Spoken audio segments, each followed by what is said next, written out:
Today, I was really lucky to sit down with Michael Taylor, who's now been a full-time professional trader for the last 10 years. In this video, Michael talks about how he got started with trading, why he doesn't actually recommend trading for 90% of people in the UK, alongside some really useful wealth building tips as well. Michael has written numerous articles for the Financial Times and is just a generally knowledgeable and very honest guy. So let's get into it. So Michael, what do you actually do? So I buy and sell shares on the stock market for a living to make profit. How long have you been doing that roughly for now? 10 years. That would have been starting around 2016? Yeah, December 2016, I made the jump to full-time. So I had no other income apart from what I made and lost on the stock market. What was the market like back in 2016 when you first got started? Luckily for me, it was very good because I would have got crucified if I'd have started a year later. But you didn't need to be any good at trading or investing. You could just buy stuff and it went up. It was a bit like COVID, where people buying in April pretty much just made money on any old garbage. So for me, quite lucky in that respect. But I also knew that this is what I wanted to do forever. So I was prepared to go work at McDonald's, do whatever it took to just keep learning, because I'm just fascinated by markets. And I tried. I was a recruiter for 6 months.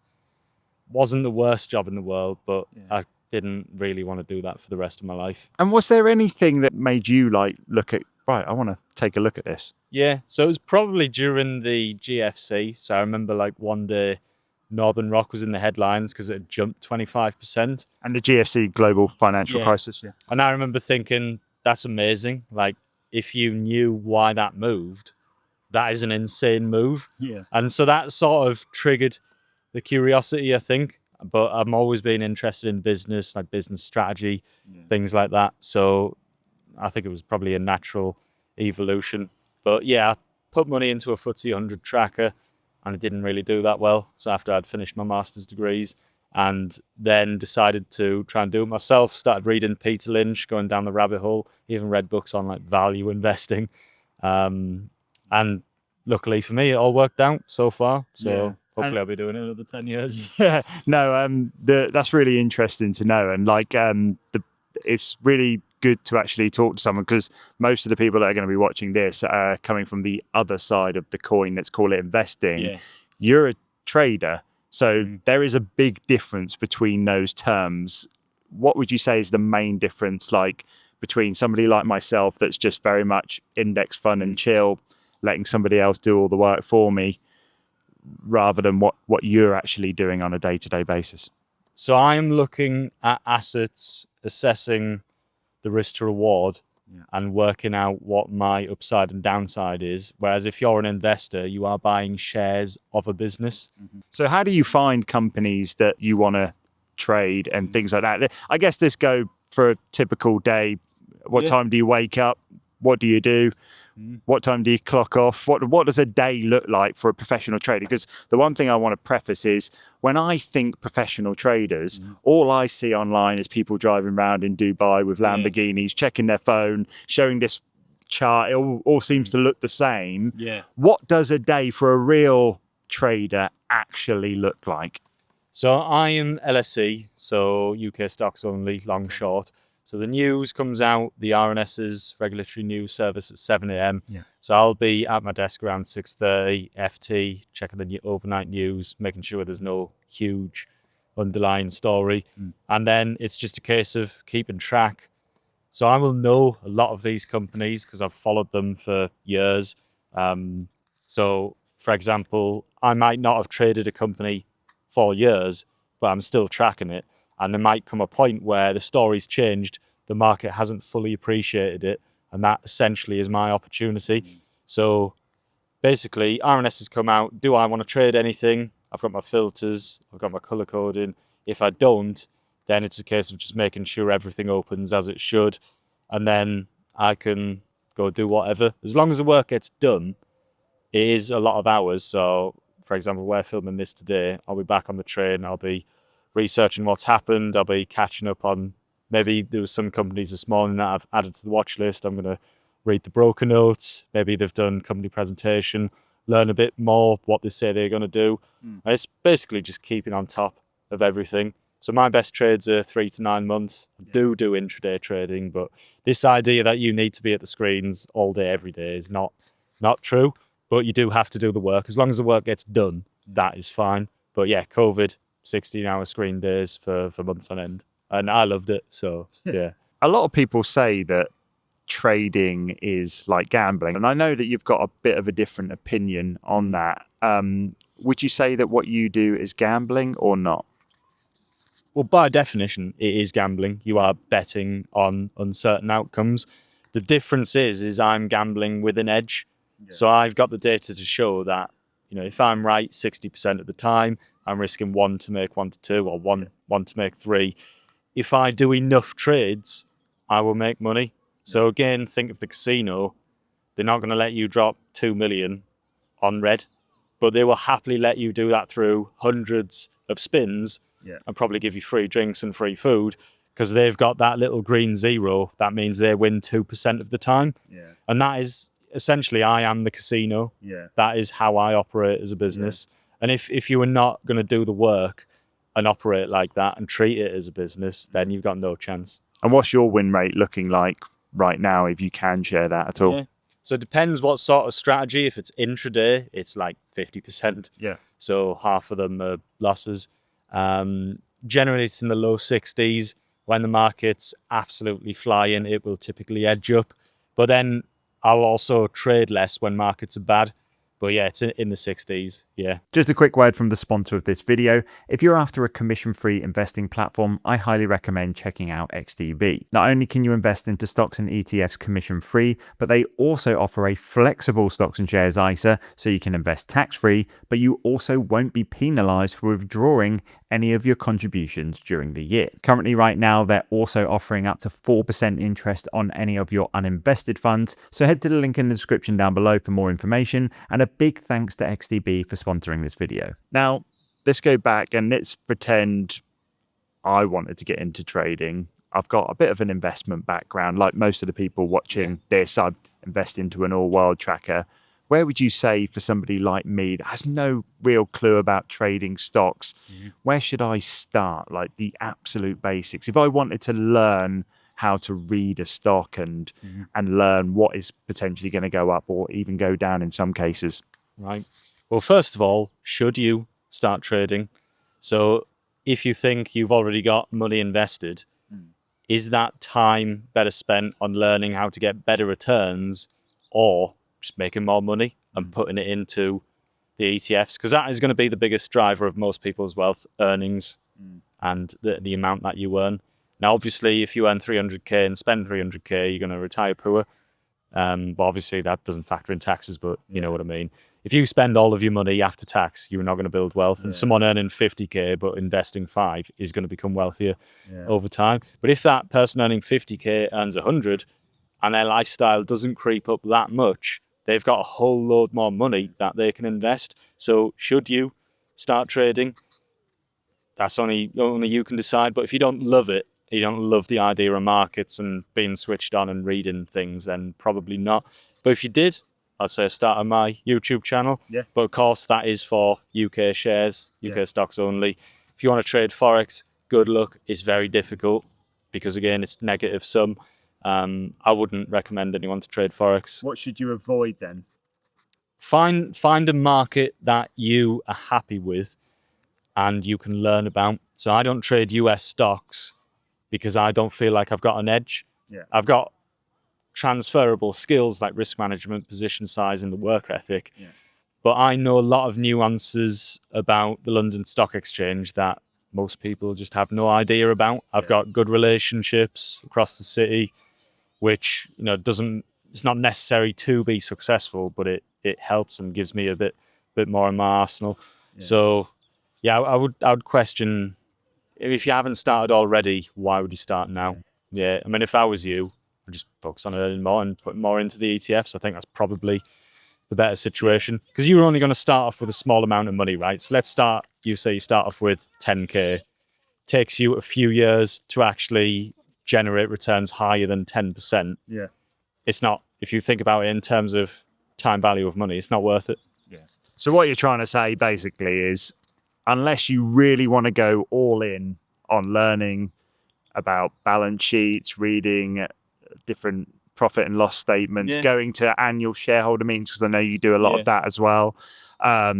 You have to really, because just from looking at, obviously you're passionate about it, and you go to all of these meetings, like, unless you want to fully commit, you're probably, whilst it's not financial advice and all of that, you're probably better off just going with something passive like an all-world ETF, or maybe trying to pick a few stocks on the side for a long-term investment, right? Well, that's it. There's nothing wrong with that. If you want to pick a few stocks and you can actually learn about stocks, and that's probably the easiest way to get into it. Like, start learning about companies, learning about balance sheets, and if you eventually want to start trading, you've got a background of how the market works, and you're already interested in stuff. But the success rate across traders, I mean, if you go on IG or any broker now, because of 2018 ESMA regulation, they have to report how many people lose, and it's always in the 60, 70, 80s. That free trading. Yeah, and those are the window dress numbers as well, right? Yeah. So,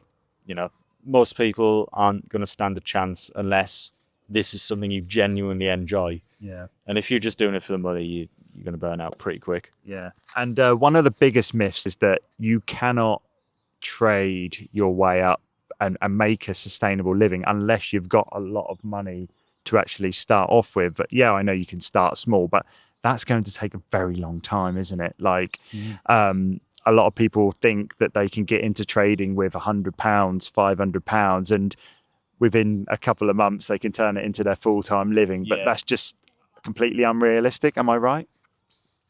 Yeah, exactly. So if you think if you earned 20% a year, a lot of people would turn their noses up at that, but that would make you one of the best money managers on the planet, like consistent 20% returns. Yeah. So if you've got 100K, that's really only going to get you 20 grand, which, it's going to be might not be tax-free depending on where it is.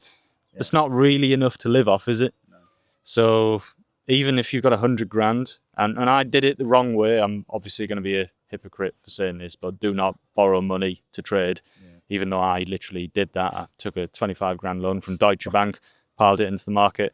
Not financial advice. Please do not do that.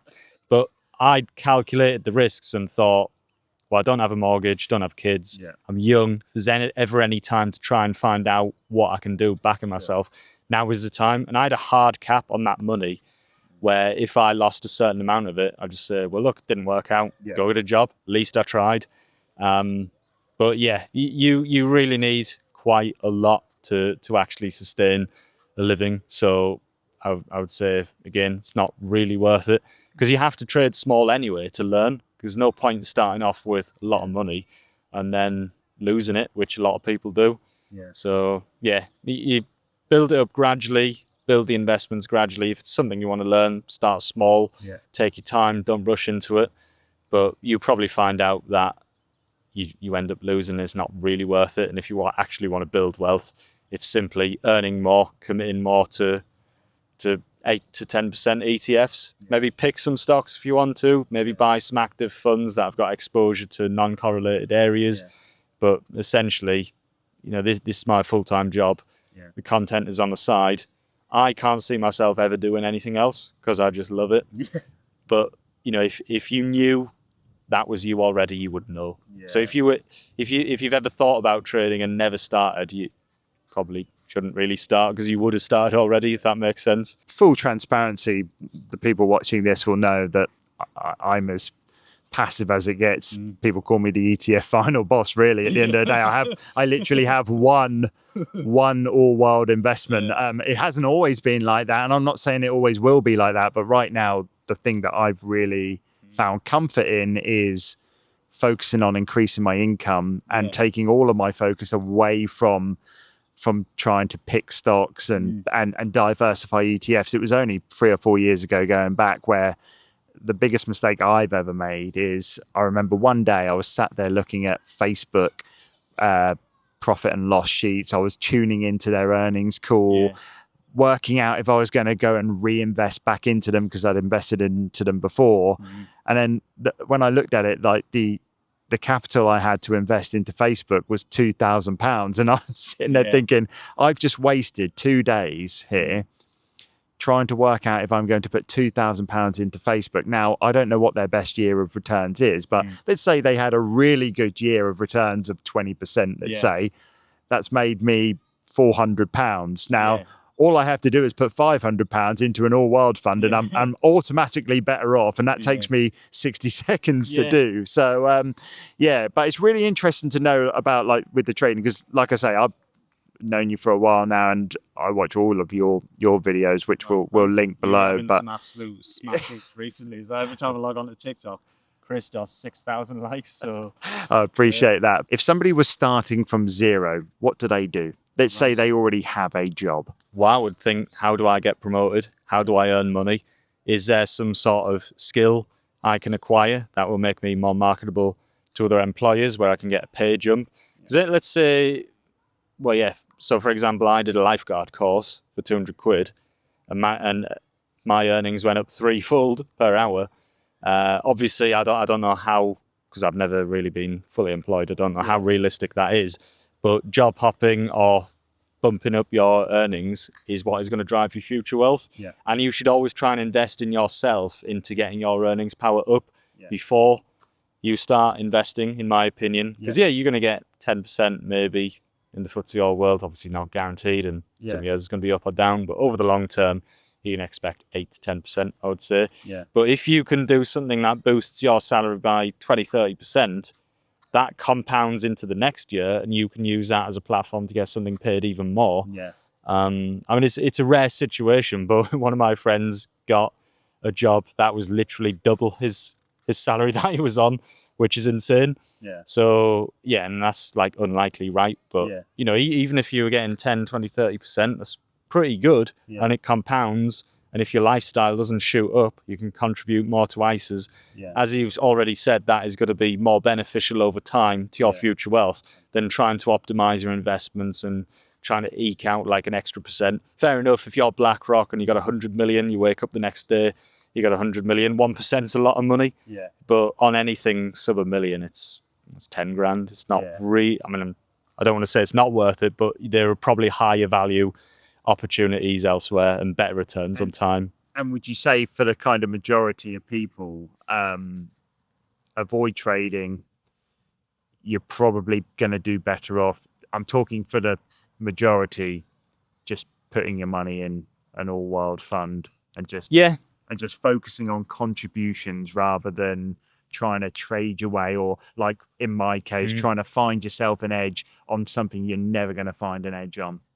Yeah, exactly. I mean, I would consider myself to have an edge, but I put the time in. And you found an edge in Pokemon cards, right? So are you better off doing something that you do have an edge in and you can generate money from, and then contributing to the ISAs? So if you were ever going to be a trader, you probably know.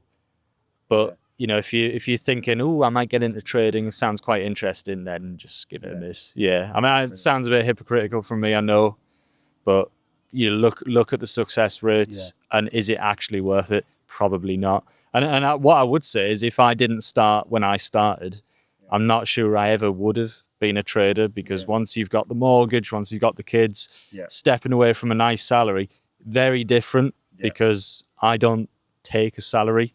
I withdraw money from ISAs and spread bets to pay the bills. Hopefully, with this content business, that is going to change.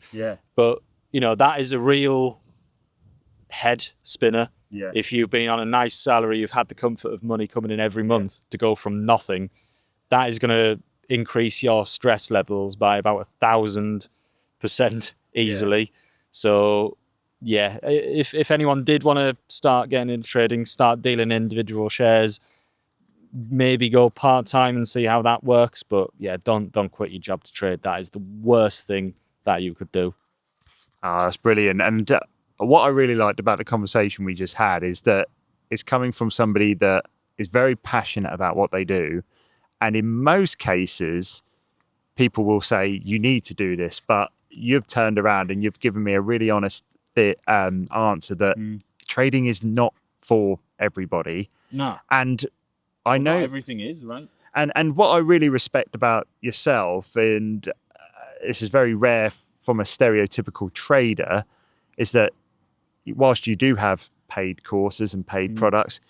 You're very careful I've been about. them off now. Well, there you go. So even sitting here now, you've got nothing to sell me other than just your pure honesty, and I really appreciate that. Now, you did mention the content business, so in case people haven't found you yet, there are some brilliant videos on there. My favorite is the one where you do a day in the life of a Forex trader. The running through the hotel. Oh no! Well, the running through the hotel, but the one where you rent the private jet out for the day. The YouTube one, There's some really good fun one to film. videos on Michael's channel. So where can people find you, and whereabouts? Yeah. So it's Shifting Shares on all platforms, and I've got a second one on TikTok, Shifting Shares Replies. But yeah, if someone messages you or follows you, it's not me. I've spoken to TikTok about it. They do nothing. I like to think I'm a nice guy, but I'm never going to message you saying, hi, how are you? And actually, one of my real life friends got messaged by one of these accounts and then messaged me on WhatsApp and said, why are you asking for my bank details? So be careful. And then another friend of ours, Rich Macro, I think he's changed it now, hasn't he? But he got approached by someone at Liverpool Street and said to him, stop asking me for your bank details, for my bank details. So yeah, and it's not just me. You'll have fakes. Everyone's got fakes. If someone messages you and you think it's a content creator, it probably isn't. It's probably one of the many hundreds of fake profiles. So be careful. Do not send any bank details to anyone, and just be careful, because unfortunately, people have been scammed in my name. People have messaged me and said, I didn't realize it wasn't you, and they've sent money for me to invest or whatever. I don't want your money to invest. It's just a load of stress. I'd have to be regulated to do that. So yeah, be careful. And if something sounds too good to be true, it probably is. So yeah. It usually is. Be careful, guys. Thanks, Michael. Thanks for coming on. That was a really good conversation. And like I say, follow Shifting Shares.